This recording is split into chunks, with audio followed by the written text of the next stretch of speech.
Vice Chair of Economic Development for the Greater Oklahoma City Chamber, David Rainbolt.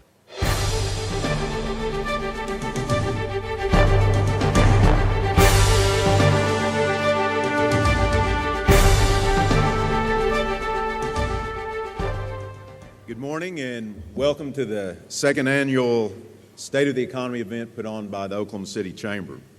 Today's event was created in response to feedback from you that information about the economy is something that you want the Chamber to provide to you. Today we hope to give you an insight to the coming months, looking at both opportunity and uncertainty.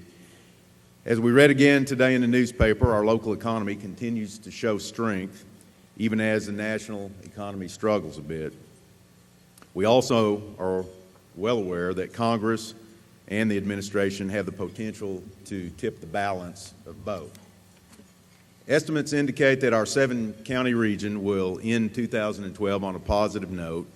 Total non-farm employment will have increased by 15,000 plus jobs, almost 16,000, a 2.7% increase over last year. Importantly, that's almost double the employment growth rate of the rest of the nation. It's no surprise that the largest job gains came from energy and the professional services and retail trade that are driven by it. Each of these sectors enjoyed over 7% growth. Job declines of 4 to 6% occurred in the information services and construction industries. The net effect still leaves Oklahoma City in the top 10 in all metro regions in terms of percentage growth over the past 2 years. In 2012, as part of the Forward Oklahoma City Economic Development Campaign, Chamber-assisted companies have added 2,600 jobs, $106 million in payroll, and $357 million in capital investment. However, this success lies in the shadow of national political and economic uncertainty. Nationwide, companies have been reluctant to pull the trigger on announcing projects and relocating to new markets. Even here in Oklahoma City, we've been impacted by this. The job and capital and investment growth that we saw in 2012 was primarily from expansion of existing businesses, and there were relatively few new market announcements. The Chamber's strategy continues to be focused on economic development efforts on our key industry sectors of aerospace, bioscience, energy, advanced manufacturing, and logistics and distribution. As evidenced by the fact that Oklahoma City Metro has enjoyed the lowest unemployment rate among large metros for, as we read this morning, 18 out of the past 22 months, and which is a huge positive. As you can imagine, it's nonetheless a challenge in that we have to continue to improve our standard of living to attract new talent. For Oklahoma City, preliminary forecasts for 2013 indicate that the region will experience 2.3% growth, a little less than this year, and add 13,500 new jobs. However, anticipated job growth in 2013 is dependent upon Congress and the President finding common grounds in terms of the proposed budget and spending plans. The economic trends we discussed today will undoubtedly influence each of our day-to-day businesses. Today we'll hear from a local panel of economists as well as a respected national forecaster. However, before they speak, I'd like to invite today's signature sponsor, Arvest Bank, to make a few comments. And so if you would, please welcome EVP and Regional Manager for Arvest, Brad Krieger.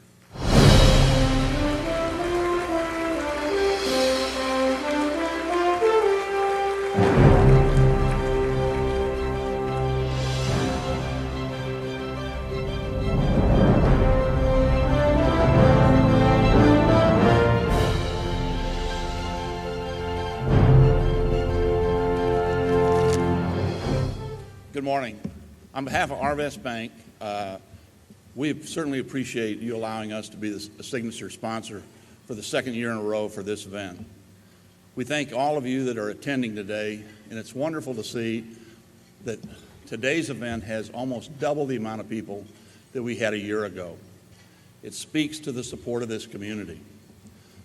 Certainly the last 4 years have provided some challenges and opportunities, yet during this time, Oklahoma City and the state have gained attention not only nationally but abroad. It has a momentum that is grounded in an attitude of can-do as well as fiscal prudence. Today we hear about the fiscal cliff, debt ceilings, and the effects of the global environment, which leads to a certain amount of paralysis due to what David had mentioned earlier, uncertainty. We look forward to hearing from Dr. Asmus as well as the distinguished panel for their outlook and also looking for solutions. But again, thanks again for being here, and do enjoy today's program.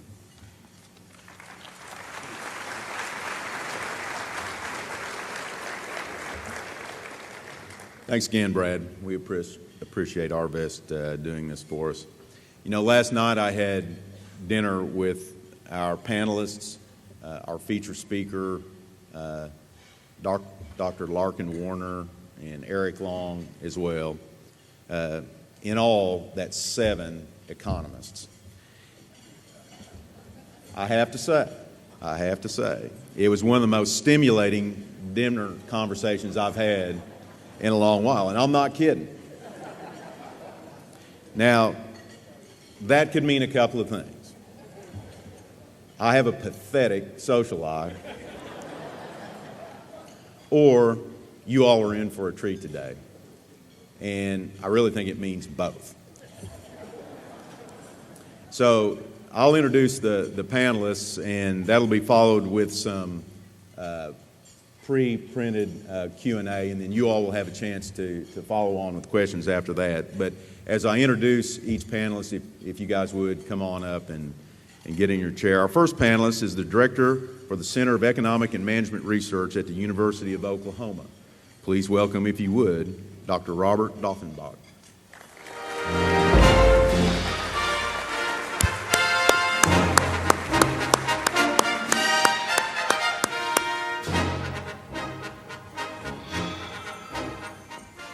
And Russell, you might start walking a little earlier. I think you're halfway back in the room.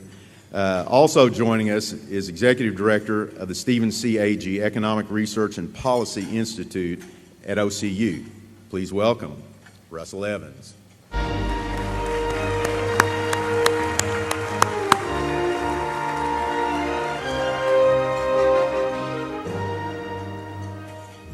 Our next panelist is the Dean for the University of Central Oklahoma Business School. Please join me in welcoming Dr. Mickey Hepner.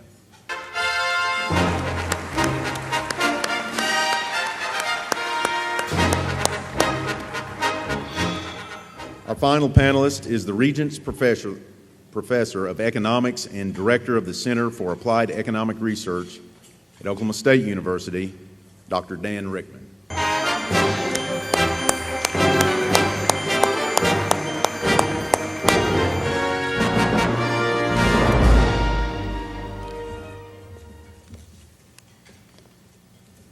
All right.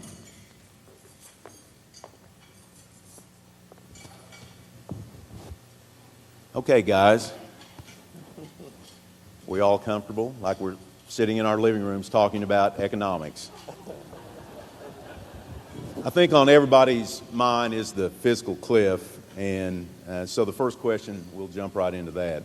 Every day brings the country closer to reaching the $16 trillion debt limit. The Democrats and Republicans continue to play the game of fiscal chicken. We hear a lot about the impending fiscal cliff and sequestration. Will Congress reach a compromise? And if so, how would you see the likely agreement impacting the Oklahoma economy? Russell, I think that's you. Sure. So I have to admit that I don't talk economics in my living room very often. My wife tends to not allow that, so this would be a nice change. When we talk about the fiscal cliff, we're really talking about 2 components here. The one component being the expiration of the Bush-era tax cuts, and the other component being the sequestration that was agreed to in the 2011 debt ceiling negotiations. And so what sequestration is, and really it dates back to the Balanced Budget and Deficit Control Act of 1985, is the idea that if Congress appropriates more money above and beyond some cap, the difference between the appropriations and the cap are then sequestered or set aside, and some sort of a blanket or uniform across-the-board cut of programs that don't qualify as exempt programs. So as part of the 2011 debt ceiling negotiations, Congress agreed that they would find $1.2 trillion worth of cuts over the next 10 years, about $110 billion in this upcoming fiscal year.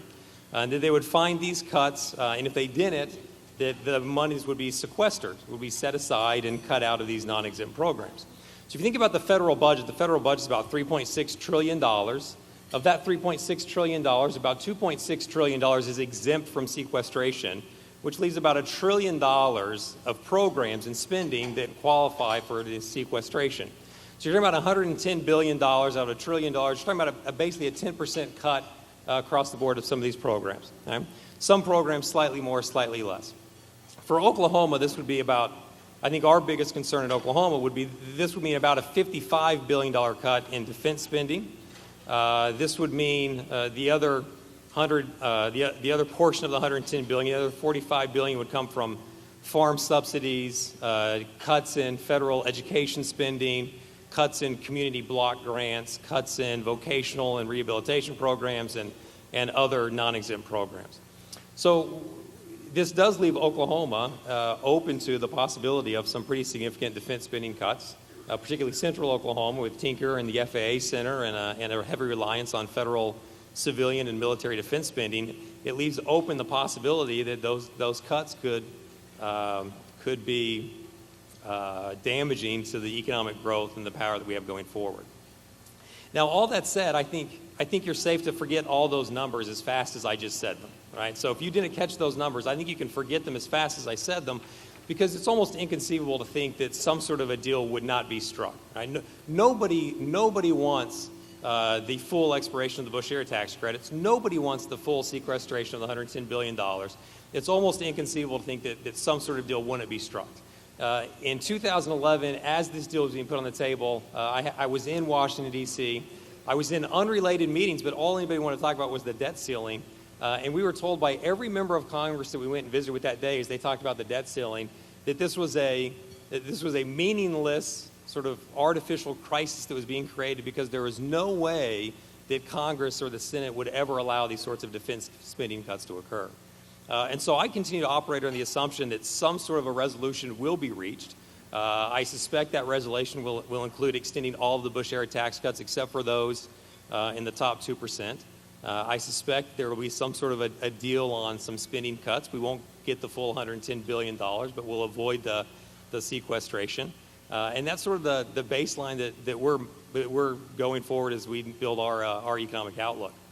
The last comment I'll make, the one thing I do take away from this is it is disconcerting to me that in order for Congress to feel like they can approach a fiscal spending, a debt issue that is an ongoing issue, that they have to artificially manufacture a crisis in order for them to function at any level whatsoever, right?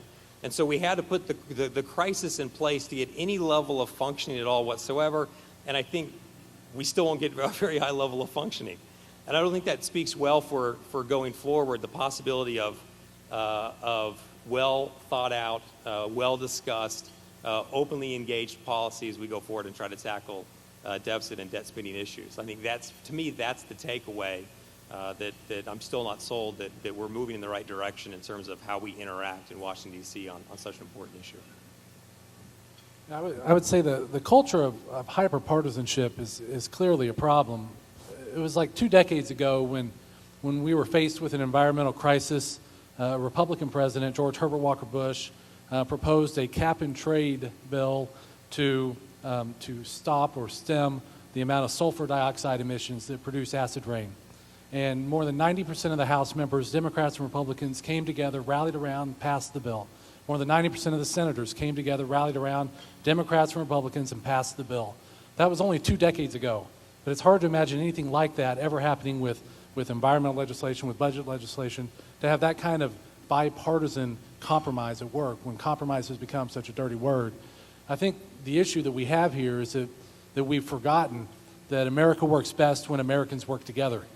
And until we get that sense that we are better off together, that we can reach across the aisle to good-intentioned, well-intentioned, kind people who may just have a different set of preferences than we do, and find an agreement, to find common ground, to move us forward. Until we reach that point with the leaders in Congress, it's going to be hard for us to make significant progress on any of these tough issues. Last year, they made a deal, as Russ mentioned, when we were faced with the debt ceiling crisis. But let's keep in mind that deal came after lots of wrangling, after lots of threats, came after a debt downgrade by the S&P, and a drop in consumer confidence that resulted after all those discussions. So until we get past this culture of conflict and towards this recognition that we are all in this together, it's going to be hard for us to have a meaningful solution that looks well into the future.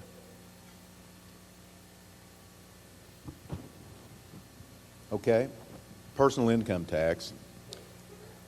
A year ago, this panelist group was one of the first to publicly discuss the possible impact of eliminating the personal income tax here in Oklahoma.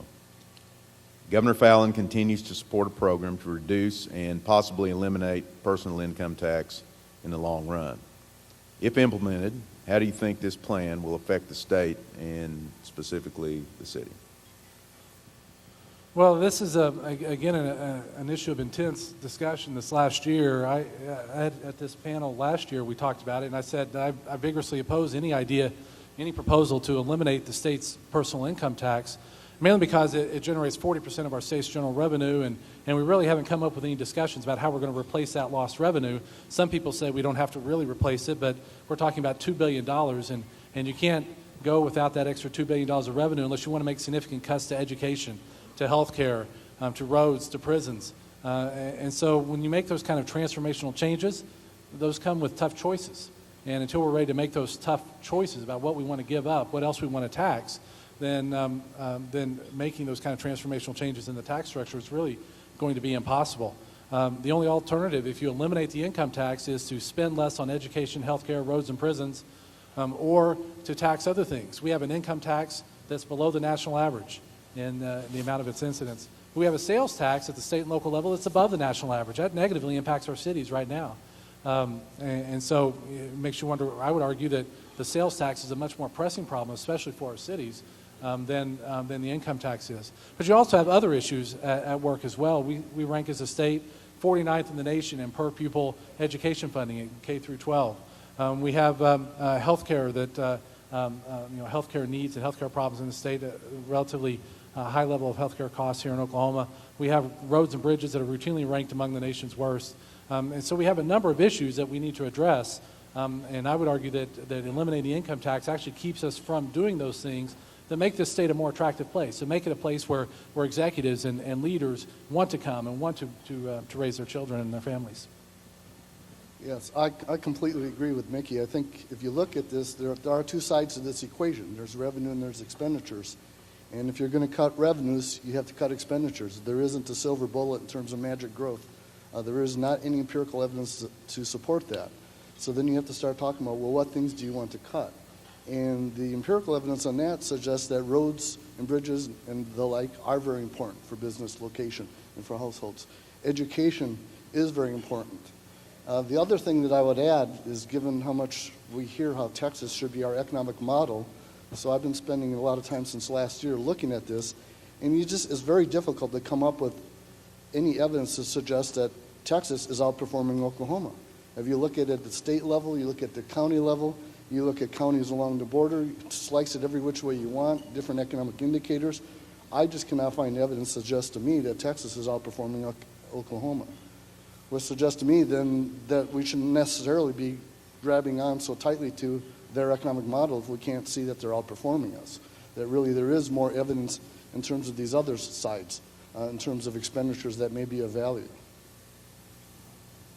I'd just like to say Larkin Warner and I entered the fray with our fellow economists in the state opposed to elimination of the state income tax last year, and Larkin and I studied this issue and even got an academic publication out of it, and what we were exploring essentially to the extent the state has already reduced taxes substantially. When you go from a 7% rate, and this is arithmetic, You go from a 7% tax rate to a 5.5% income tax rate. Well, you say, well, that's only a reduction of 1.5 percentage points. No, it's a reduction of 1.5 over 7, which works out to be a 25 or nearly a 20. Well, I think we went down like 1.75%. I'm trying to remember exactly, but it worked out to be almost a 25% reduction in your revenues from that source.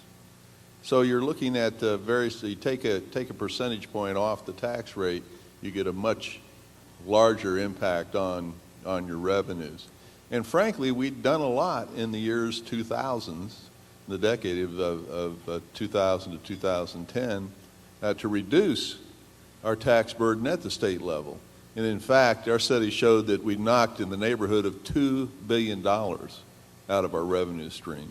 So we've already done a lot, and we really need to be careful about what else we do, because we're starting to really cut into the marrow of our programs. Yeah, I just a final comment, building on Dan's comment. When you look at the empirical evidence of what drives business expansion and business location, when you ask businesses if they like low taxes or do they like roads and bridges, do they like high educational attainment, the answer is always yes, right? I like both. I like low taxes and I like the educational attainment. I like the roads and bridges. I like the infrastructure. And I think for questions like this, there's not a right or wrong answer in terms of what Oklahoma's tax system and spending priorities should look like. I mean, it's very much a reflection of individual preferences and societal preferences. I think for questions like this, it's particularly important that an organization like this, like you in attendance today, contemplate and speak within your organizations and to each other about where do we stand in the state and what do you feel like drives your expansion and would drive further expansion of the state economy. Is it cutting tax rates? Or is it not cutting tax rates or even increasing tax rates but offering more educational attainment or roads and bridges infrastructure? Where do we stand right now in terms of our balance of tax burden and infrastructure development? Which do we need more of, and what's our individual trade-off? I think it's an important question for bodies like this to address and then take to policymakers and say, this is kind of our sense of where things stand. Here's what we would like to see. And I think you get much better policy that way than the alternative. Now, you all heard the unanimity of that. I got a feeling amongst 900 people there's somebody out there that might disagree with that, so be getting your question together. A recent Wall Street Journal article referenced a study indicating that the recent shale oil boom will help the United States overtake Saudi Arabia as the world's largest oil producer by 2020. Based on these estimates by the International Energy Agency, will current energy policies allow this to occur? And if this does happen, how will the interplay between a continuation of rapid energy development and sizable increases in supplies impact both the nation and the Oklahoma economy? Russell? Yeah, so the energy industry continues to play an important role in Oklahoma. Accounts for 80 to 90,000 jobs across the state. A lot of those self-employed and very small independent producer jobs. It continues to be very closely linked into the state's manufacturing activities and other business activities, and so you see these spillover effects into other industries. And at the end of the day, still accounts for the lion's share of our state's gross domestic product and personal income and employment by the time you account for all these multiplier or spillover effects. What's changing in the energy industry right now is really the occupational mix. If you look inside an energy company right now, it looks very different than it did 20 years ago. We're seeing much more emphasis on environmental controls and regulatory experts, accountants, computer science, quantitative needs inside the buildings. And so you see the geologists, the engineers you would expect to see, but you also see these other occupations. And I think that it will continue to be the cornerstone of Oklahoma's economy going forward. As you think about the development of these energy sources, these shale plays, you really have two dynamics going on. You have, on the one hand, Brazil and India and China that should offer up a huge demand for energy going forward because they have tremendous growth still ahead of them. At the same time, you have countries like Brazil that have their own tremendous, huge offshore oil reserves. And so we'll continue to develop new fields and we'll have this interaction of the supply and global demand. I really think that what we'll see going forward, and particularly on the natural gas front and even on the oil front, is we'll see prices trade in a much smaller bandwidth. I think we'll see less volatility, see some occasional volatility, but I'm looking for a much tighter bandwidth in terms of trading prices, and the paradigm really shifting to one of optimal extraction. The question is when gas prices get to $3.75, where they're at right now, or $4 or $4.25, can companies find ways to innovate and extract and earn their 7 or 8% return at that low price? And if I can find a way to get my 7 or 8 or 9% return on $3.75 or $4 gas, then I think we'll continue to extract, and it bodes very well for Oklahoma. And this is sort of my internal perspective. Is I just think going forward, that's what we'll see. I think we'll continue to see an energy-led economy here in Oklahoma. I think we'll see less volatility in prices, and it really becomes one of optimal extraction that feeds an ongoing economic activity in Oklahoma. I would just take a longer-term look at the energy industry, and if we think about where Oklahoma is positioned, we've historically been an energy-producing state and been positioned well. But I think if we look future, I think we're even better positioned, if that's possible, going forward, because there will be an increasing push, whether we like it or not, for governments around the world to address climate change.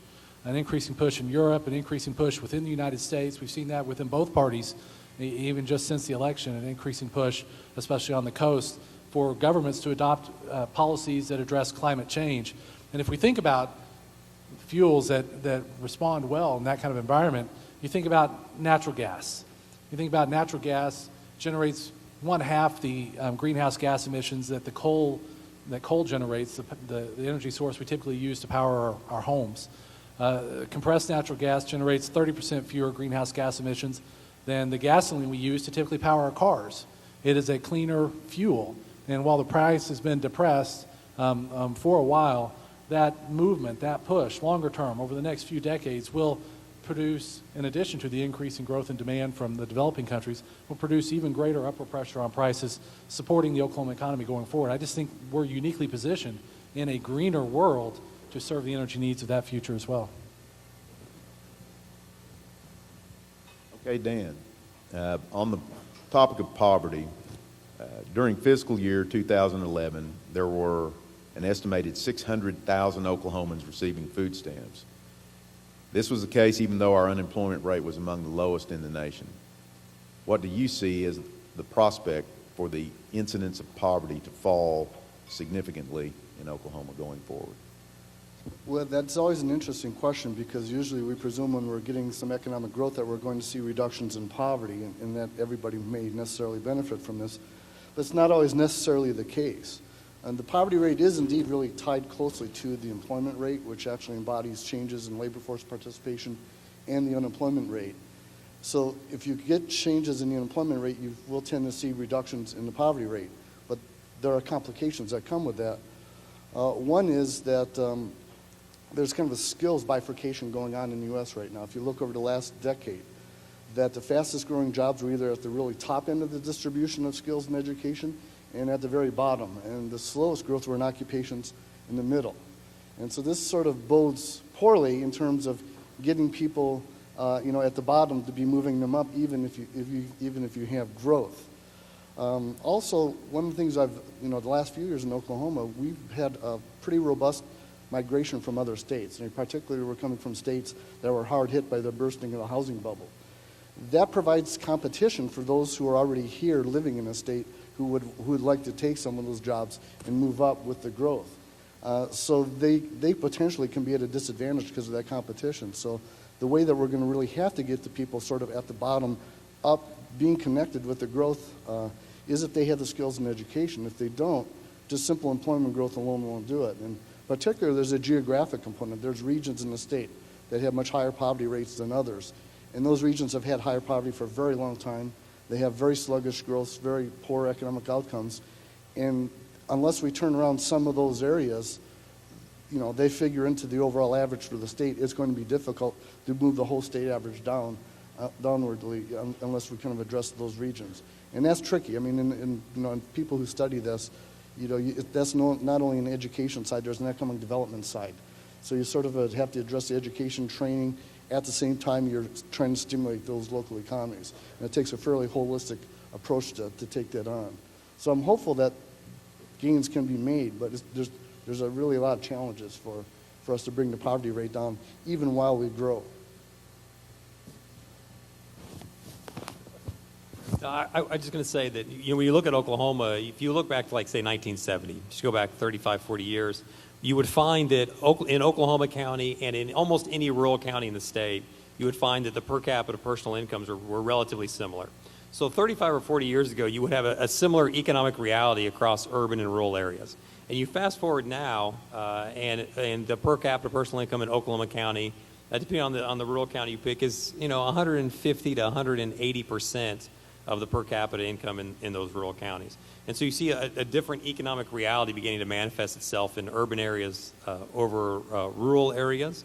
If you looked at the same time period, you would find that in almost any one of those rural counties that 20 years ago, 30 years ago, transfer payments, income subsidies made up about 8 or 9% of personal income. Now they make up 17, 18% of personal income.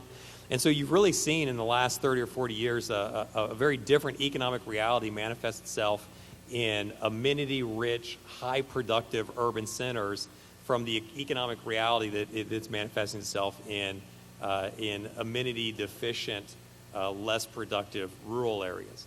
And as Dan alluded to, I think those are some very difficult challenges to overcome. And I don't know what the prospects are for finding ways to reach out into some of those rural, persistent, high-poverty areas, and what they would need to do to develop the sorts of amenities or productivity gains in order to grow out of those poverty stages. But you've really seen two different economic realities over the last 35 years, different than what we've seen previous to that. We talk about the world being flat, but the world's not nearly as flat as we think. Right? There's a different economic reality in high amenity, high productive urban areas than there is in rural areas, and how we bridge that gap, I don't know, but it's going to be a challenge. It's going to be a difficult challenge to overcome. How do we address poverty, improve the lives of people? From a policy perspective, there have been a couple of decisions made in the last couple of years, especially one in the last few weeks, that would have significantly improved or increased or enhanced the quality of life of some people struggling, living day to day, week to week, while providing immense economic benefits to the state. Just in the last couple of weeks, Governor Fallin declined to expand the state's Medicaid program. It was an option that was available under the Affordable Care Act. It was an expansion of the Medicaid program to allow adults up to the 133% of the poverty level to enroll in Medicaid. And that incredible opportunity for them to have access to the health insurance that they would want and need. From the government's perspective, the federal government would have picked up 100% of the cost of that expansion, essentially free money coming to the state for 3 years. The amount of the federal match would have declined over the next several years. By 2020, the federal government would be picking up 90% of the cost. Literally, over that span of time, billions of extra dollars flowing into the state, going to providers. Those providers have higher incomes. Those providers pay higher taxes, buy more stuff, pay higher sales taxes. Additional economic money, additional wealth being created just by offering to help a group of people who are struggling financially. For a variety of reasons, the governor decided not to participate in the state, and I think from the anti-poverty perspective, that was a mistake. From an economic development perspective, I think it was an incredible mistake. The Healthcare Association, a strong advocate for accepting those federal dollars. We're talking about a $50 million investment a year in providing health care for people, getting $500 million in extra federal funds coming in each year.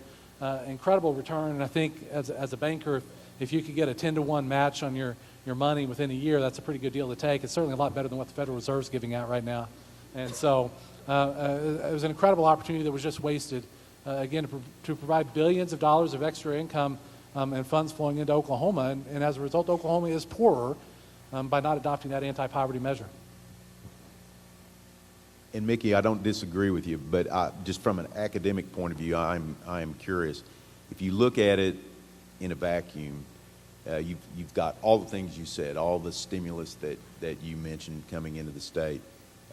Would you postulate that if we had to pay for it the day we expanded Medicare, the money that comes out of the system is less productive than the money that would come into the system that you talked about? I mean, what about the interplay if we really had to pay for it? I understand what you're saying. If Oklahoma doesn't do it and everybody else does it, I get that. But what if we really did have to pay for it? Well, I mean, what if the federal money didn't come in? No, what if for the federal money to come in, the federal government had to collect that same amount of money from all of us? I'm still not following. Balanced budget. Oh, well, you know, I know it's hypothetical. Maybe even a dream sequence, but the federal government, do they know they can do that? Do they know that? Yeah.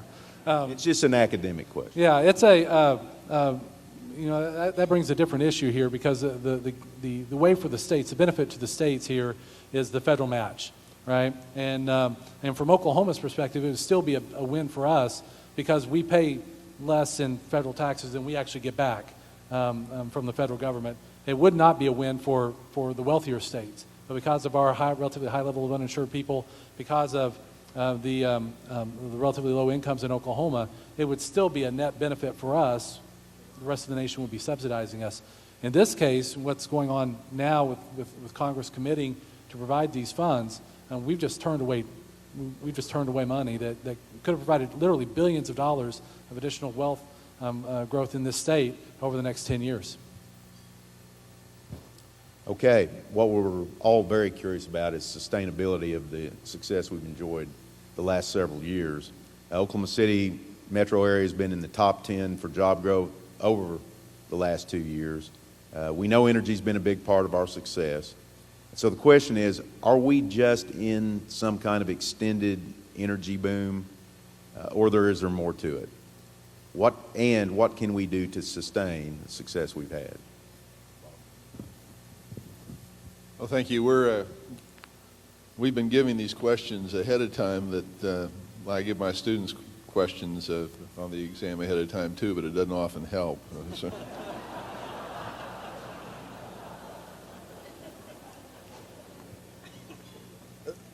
But I did get this question last night and was told to speak to it, and I really feel passionate about it because I think we have something here in Oklahoma City that we're not really all that fully appreciative of, and we should be. Actually, a gathering like this is a statement in itself. But I go back to the time that I went 21 years ago to went from OSU to OU. So I'm an ecumenical kind of guy. I married a Catholic, so I'm just a very even-handed kind of guy. But at that time, the real together community in the state was Tulsa. And Oklahoma City was just kind of getting its act together under the vision and leadership of Mayor Norick. What was done in the city in the MAPS program for education for the downtown area, this seeds being sowed those 20 years ago are just paying handsome dividends today. And it's the vision and leadership that came out of that time, and Oklahoma City pulled it together, and Tulsa seems to have lost it for some reason.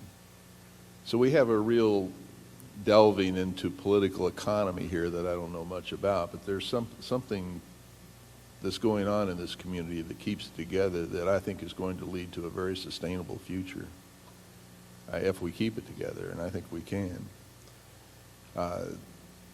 Public investment, I don't know if there's a pure example of public investment preceding private investment than we have in the downtown Oklahoma City area. Larkin's done considerable research on this, and on the MAPS programs even written a book.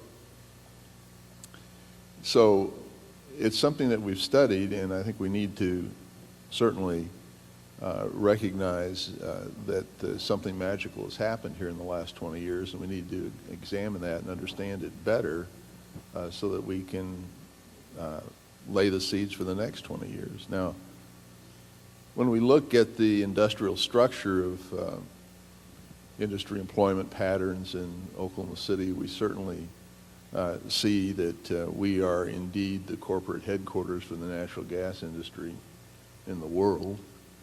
And we're not just talking about drilling in Oklahoma here. We're talking about drilling in North Dakota and Pennsylvania and all around the country, which that production function is all organized and controlled centrally here in Oklahoma City with great impact and great aplomb.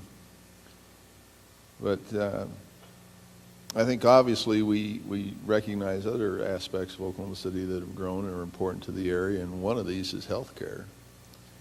And you just have to applaud what David Bourne and the state has done, and the leadership of the Health Sciences Center, Joseph Ferretti, the provost up there for many years, and what they've built and how that operation has come together and flourished. The Oklahoma City area, the not good news part about it is that we've lost 20,000 jobs from our peak in the year 2000 in manufacturing. We've gained 20,000 in the health industry. And we all know about the pig going through the python, and that's the baby boomer generation, and we've seen tremendous growth in health services even before we're substantially in need of medical service, and I'm leading edge of the baby boomers. I was born in 1946, so I know that crest of that wave is yet to come to us.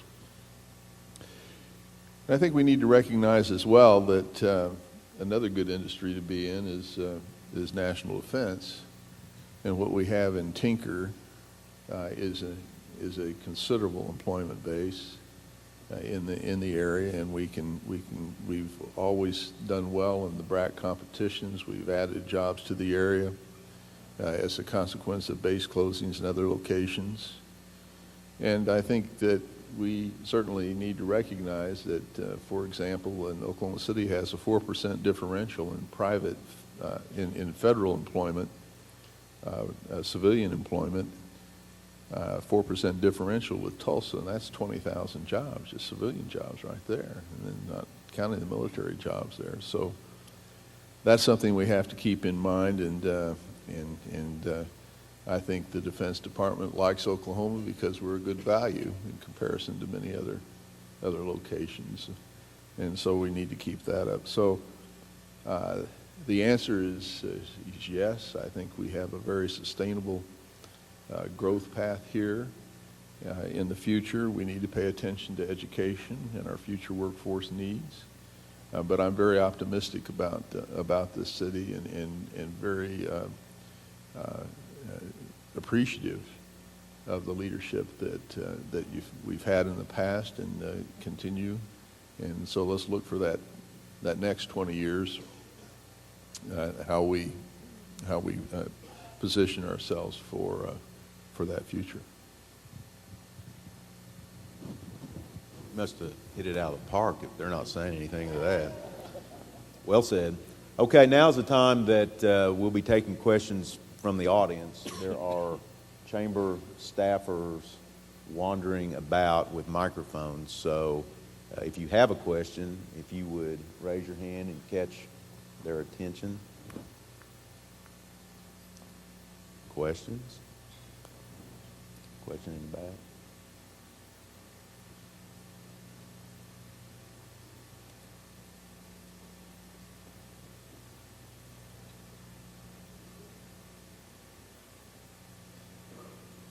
Could you please address the upcoming tax cuts that are as a result of the Affordable Care Act, or better known as Obamacare, that take effect January 1?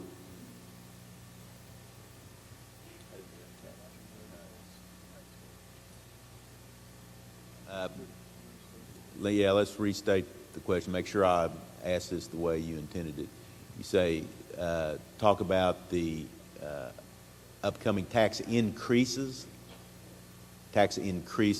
that will attend the elimination of the Bush tax cuts. Is that what we're talking about? Okay. So I'll buy the other three some time while they think of a good answer. We appreciate that. So without addressing the impact of the tax increases in particular, but I would go back and talk about the Affordable Care Act just a little bit. I think, one of the things you see with sweeping social policy changes, when you talk to people who support changes to the current Social Security system, many people who support modest changes to the system acknowledge that if they could go back today and create a new system, they would start with a completely different Social Security system. But given that this is the system in place, going forward, they would address it with modest changes to the existing system. I think there's a tremendous amount of unknowns associated with what health care will look like in the United States 20 years from now, 25 years from now. I think there is an incentive on behalf of states like Oklahoma and Governor Fallon and other states to recognize the role that inertia plays in maintaining social policy and to be hesitant in expanding Medicaid eligibility, because as the program gets deeper and deeper implemented, inertia makes it very, very difficult to get sweeping changes. I think this is why the Obama administration offers the very generous matches that Mickey alluded to. I mean, 100% match for 3 years, then whittling down to a 90% match over the next 10 years. I mean, the idea is to get as much of the program implemented as fast as possible, because then inertia is very difficult in order to make sweeping changes to the program. And what you end up is a program that matches as closely as possible the ideals that you have. We were talking to some folks at the Oklahoma City University Law School just this morning about changes to the healthcare system, and they were saying that, who knows? Nobody knows. So there's so many rules that have yet to be written. There are so many things that have yet to take place that it's really difficult to know, for me, on any one specific thing or more broadly, what the healthcare system will look like 20 years from now, what impacts that will have, because there's so much that still remains to be seen as rules get written, things get implemented slowly, incremental changes, and what ultimately happens there. There are a number of different tax changes as a result of the Affordable Care Act. One of them is one that no one really calls a tax except for the Supreme Court, and that's the individual mandate, which is something I actually support because, one, it's an idea that was first espoused by an organization called the Heritage Foundation a couple of decades ago. And the reason for the individual mandate, the requirement that people buy health insurance, is that in 2010, there were $60 billion of what's called uncompensated care costs in the U.S. Those are costs mostly created by uninsured individuals who go out and consume health care. I have health insurance, and by golly, I pay a lot for it each month for my wife and family. And when I go to the emergency room, I get covered, and insurance pays part of my bill, and I pay part of my bill, and go on. An uninsured person walks in right after me, they get covered too, but usually those bills go unpaid. $60 billion of those in 2010. Without the Affordable Care Act, those were projected to rise by 2020 to $125 billion annually in uncompensated care costs. And what those uncompensated care costs do is they decrease the revenues to providers, so providers have to charge more to everybody else. I mean, we have to pay more for government programs like Medicaid and Medicare because the healthcare costs are higher. We have to pay more on our health insurance because our healthcare costs are higher. And so those uncompensated care costs are shifted. They're not gone. They're shifted onto providers, onto taxpayers, and onto the insured population. By requiring people to purchase health insurance, then what happens is those uncompensated care costs are expected to fall below $40 billion, 1/3 of what they would have been by 2020. And so the requirement to purchase health insurance really does keep the cost from falling on taxpayers, to keep the cost from falling on providers and the insured population. The other cost, I think, is one that's much more significant. It's one that's affecting businesses. If I could go back, and I was a person who supported the Affordable Care Act because I saw it as progress, certainly not perfection. But to me, perhaps the most damaging thing about the Affordable Care Act is the requirement that employers provide health insurance, because I think the impact on employers is quite significant here. I pay, my employer at the University of Central Oklahoma pays a portion of my health insurance premiums, the state of Oklahoma does. But the economic research really shows that when employers pay health insurance, it really is paid by the employees in the form of lower wages. And so that cost actually gets passed on in the form of lower wages, part of the total compensation package. We're requiring employers to pick up this tab, and it's affecting their cost structure and their decisions, their willingness to hire and employ people. And so that requirement on many businesses that they have to offer health insurance, I think, is a significant tax that I hope that Congress revisits, instead of repealing it, fixing that part of it to make it more amenable to businesses.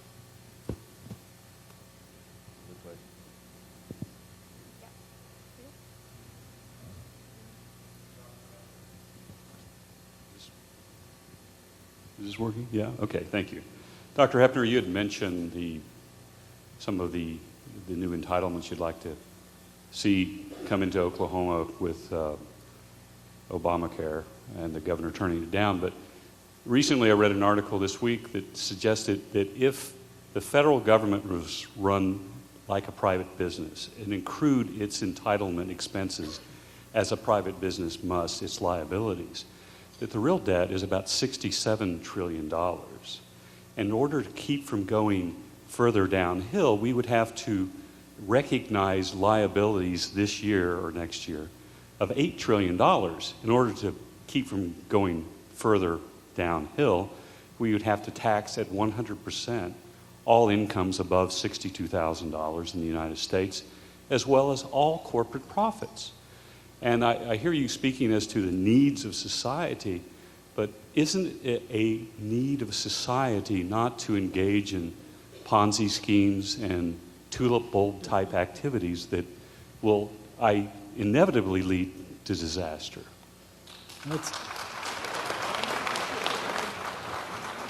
Now, I warned you this was going to come back. I think that's a wonderful question, and I'm really glad you asked, because you raised some incredibly important points there that we do need to address. The first thing, though, I think it's important to note that the Affordable Care Act doesn't add to our debt. The Congressional Budget Office actually finds that it reduces the debt over the next 10 years, reduces it by even more on the 10 years after that. But the entitlement, those are the real problem. And if we think about the sustainability of our fiscal picture right now, it's what's going on, not right now, not the debt that we have this year, but the debt that's coming in the next 5 to 10 years, because we have promised benefits for a long time that we just can't afford to pay. And we must address those issues, because we are passing that burden on to my kids. I have 2 young kids at home, and they mean everything to me. And we are burdening them with promises that they never agreed to, and 2, promises they're not reasonably going to be able to pay. And so, as I mentioned earlier, when we look at solving the big problems, we have some big problems we face, and you mentioned those right now. The entitlements, the promises we have made well into the future, are problems that we face. We can't solve those by one party acting alone. We can't solve those by one party saying no. It's time for us to come together and recognize that we have big problems that we face. It's going to require big, bold solutions, and more importantly, it's going to require us to be together and recognize and be willing to make those tough choices. So thank you for the question, and hopefully our members of Congress will also start thinking about those next 20 and 30 years more so than that next election. One Right more here. question? Right here. You've mentioned a 25% reduction in the state income tax. What impact has that had on the state revenues? Did they go up, did they go down, or did they remain the same?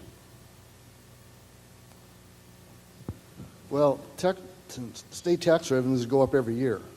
So the question you always have to ask yourselves is, what is the impact of the tax change on revenues? And this is what we try to do as economists, to try to untangle that, which means you have to untangle the effects of everything else going on in the economy. So usually a change that we've had, any one-time change that's kind of a 0.25 percentage points or anything, that's going to be pretty hard to find in the data. Also, I would argue that if you look at the 90s versus post-2000 in Oklahoma, and we lowered all these rates and we went to right-to-work state and we did all these things, it was hard for me to see in the data that those things mattered a lot. And that doesn't mean it didn't matter. It just means given everything else going on in the economy, all the other different trends, it's not easy to see those things sticking out. And this is obviously for us academics, this is one of those issues that has been studied infinitely. There's just a ton of academic studies on this. And if you do what we call meta-analysis, which is you say, well, we have so many studies, widely different approaches, widely different results. Let's take sort of the average. What's sort of the average under various conditions, and the way we look at this, they find that the personal income tax has a small negative effect on economic activity, on average. So at the margin, if you can find efficiencies, gains in government, or you can close some tax credits, or you can find some things that are just inefficient, and then combine that with a lower income tax rate, you can, on the margin, get some gain. What it's not the silver bullet. You don't get rid of it and everything's fine. You don't have to worry about expenditures. So these things are always at the margin, and I think most of us think that what you need is good government who provide the best services at the lowest possible price for the citizens. And when you do that, you're going to maximize your economic welfare. It's not as simple as just grabbing one lever and pulling it and said, there, we're done. It takes more effort than that.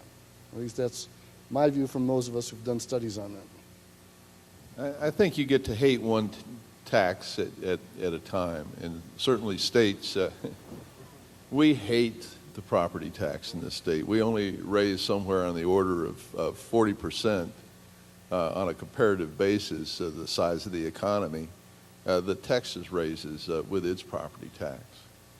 But I, for one, think that we should be doing more with the property tax. We control centrally with state government what local areas can do with the property tax, and we should be freeing up local areas that they want to collect more in taxes in order to have a better school system. We should allow more local autonomy in terms of taxes and let them sell it locally. Here's what we want the money, like the MAPS program was sold to this community.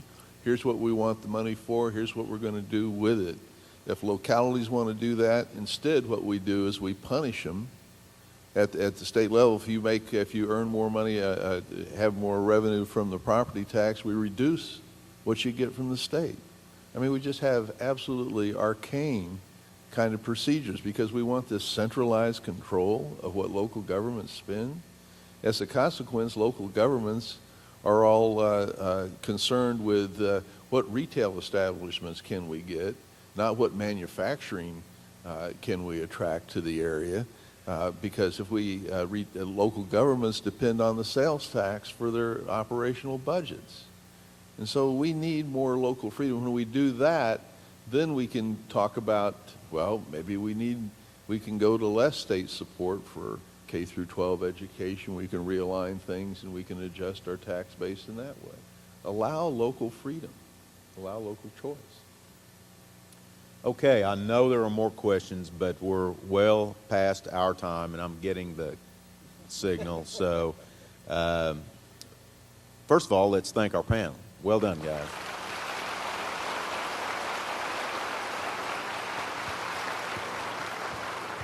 Second of all, you all enjoy your lunch, and we'll resume the program again shortly.